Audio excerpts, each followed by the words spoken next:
BPL 2025 নিয়ে প্রতিদিন আসছে নতুন চমক। আজকের এপিসোডে আমরা জানব সব দলের সর্বশেষ আপডেট, ট্রান্সফরমার নিউজ এবং গুরুত্বপূর্ণ তথ্য। শুরুতেই আসি ঢাকা ক্যাপিটালসের খবরে। টিমের মালিক সাকিব খান এবার তাদের মিডল অর্ডার শক্তিশালী করতে চুক্তিবদ্ধ করেছেন অস্ট্রেলিয়ান ব্যাটসম্যান ট্রাভিস হেডকে। এছাড়াও শোনা যাচ্ছে তারা দক্ষিণ আফ্রিকার আরেক তারকাকে টার্গেট করেছেন। এদিকে ফরচুন বরিশাল নিয়ে আলোচনা তুঙ্গে।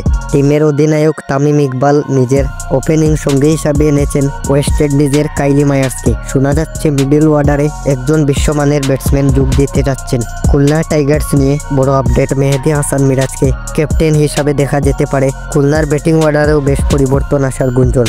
চিটাগাং কিংসে এখনো বড় তারকাদের চুক্তির খবর প্রকাশ করেনি, তবে কোচিং স্টাফে বড় পরিবর্তন আনতে যাচ্ছে তারা। সিলেট স্ট্রাইকার্স ও দুর্বার রাজশাহী নিয়ে গুঞ্জন, দুই দলই এবার আরও শক্তিশালী স্কোয়াড বানানোর চেষ্টায়। শোনা যাচ্ছে সিলেট নতুন এক অলরাউন্ডারের সাথে কথা চালাচ্ছে। বিপিএল 2025-এর এমন সব আপডেট পেতে আমাদের সাথেই থাকুন।